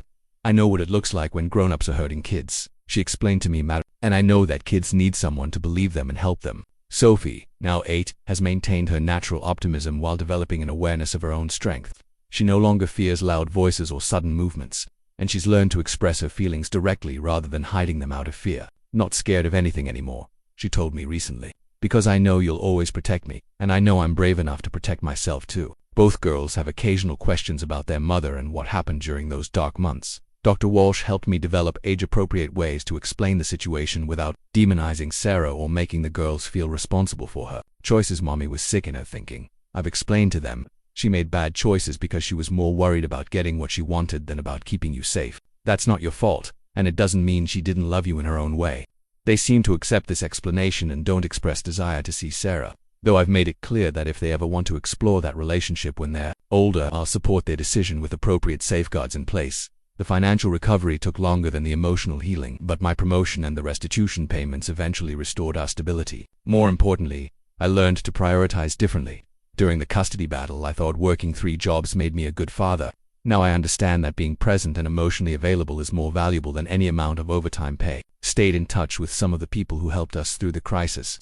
Ray Morrison occasionally checks in to see how the girls are doing, and Janet Mills has referred other fathers facing similar situations to me for advice and support. I've become an unofficial advocate for parents dealing with family court manipulation, sharing our story when it might help others navigate similar challenges. The advice I give to fathers in similar situations is always the same. Document everything. Trust your instincts about your children's well-being and never give up fighting for them. The system can be manipulated, but truth has a way of eventually surfacing if you're persistent and thorough in presenting evidence. I also warn them about the tactics manipulative ex-spouses use, creating alternate narratives, financial deception, parental alienation, and the weaponization of bias in the family court system. Understanding these tactics is the first step in defending against them, but most importantly, I tell them to focus on their children's well-being rather than their anger at their ex-spouse. Emma and Sophie healed faster because I prioritized their emotional needs over my desire for revenge against Sarah. The best victory is children who feel safe, loved, and secure. Looking back, I can see that Sarah's manipulation actually revealed her true character in ways that might not have been obvious during a normal divorce. Her willingness to endanger our children's safety for personal gain, her casual discussion of breaking their attachment to me, and her complete lack of remorse, even when caught, showed who she really was beneath the facade in some ways. Emma and Sophie are better off knowing the truth about their mother's character now rather than discovering it later in life. They've learned to recognize manipulation, to trust their own perceptions, and to speak up when something feels wrong. These are skills that will protect them throughout their lives. The girls and I have created new traditions and memories that have replaced the painful ones from the custody battle period. We take annual camping trips where we disconnect from technology and just enjoy being together. We have Friday movie nights where they take turns choosing films. We volunteer together at the local animal shelter, teaching them empathy and compassion. I like our family just the way it is, Sophie told me recently. We laugh a lot and nobody gets mad about silly things. Emma nodded in agreement. And we tell each other the truth about everything. That feels safe. Their words remind me that what we've built together is stronger than what was torn apart. The trauma they experienced was real and significant, but it didn't define them or damage them permanently. They're thriving, confident children who understand their own worth and strength. As I close this journal entry, I can hear Emma helping Sophie with a difficult math problem, their voices patient and encouraging with each other. These are the moments Sarah tried to steal from us, the ordinary, everyday interactions that build the foundation of love and trust between a parent and child. Sarah was wrong about many things, but she was most wrong about this. She said I'd never see my daughters again. But what actually happened is that I learned to truly see them, their strength, their wisdom, their capacity for healing and growth. And they learned to see me not as the absent father Sarah tried to paint me as, but as the man who would move heaven and earth to protect them. The experience taught me that love isn't just a feeling, it's a choice you make every day, a commitment you honor even when it's difficult, a promise you keep even when others try to break it. I chose to fight for Emma and Sophie when it would have been easier to give up. I chose to believe in our bond when others questioned it. I chose to trust that truth would eventually prevail over lies. Tonight, as I tuck my daughters into their beds in the home where they'll grow up safe and loved, I think about the man I was 2 years ago, exhausted, desperate, and facing the loss of everything that mattered to me. That man couldn't have imagined the peace and contentment I feel now, watching Emma and Sophie sleep soundly without fear or anxiety. Daddy, Emma said to me just before falling asleep tonight, I'm glad you never gave up on us. I never could. I told her you and Sophie are the best parts of my life. Even when it was really hard, she asked. Especially when it was really hard. That's when you find out what really matters. She smiled and closed her eyes, secure in the knowledge that she's loved unconditionally and protected completely. To any father reading this who might be facing a similar battle, don't give up, document everything, trust your instincts. Fight for your children with everything you have, because they're worth it. The system isn't perfect, but truth has a way of surfacing if you're persistent enough to keep digging for it. Your children need you to be their advocate, their protector, and their safe harbor in whatever storm they're facing. They need you to see past the manipulation and lies to the truth of who they are and what they need. Most importantly, they need you to never stop fighting for them, no matter how impossible the odds might seem. Emma and Sophie taught me that children are stronger than we think, more perceptive than we realize, and more forgiving than we deserve. They survived something terrible and emerged as confident, loving, resilient human beings who understand their own worth and strength. Sarah said I'd never see them again, but here we are, together, safe and stronger than ever. The family she tried to destroy has been rebuilt on a foundation of truth, trust, and unconditional love that nothing can shake. Sometimes the hardest battles lead to the most meaningful victories. Sometimes losing everything teaches you what really matters. And sometimes, when you fight for what you love with everything you have, love wins. That's the lesson I'll carry forward, and the truth I hope Emma and Sophie will remember as they grow into the remarkable women I know they'll become. We survived the storm together, and will face whatever comes next the same way, with love, with truth, and with the unshakable bond between a father and his daughters.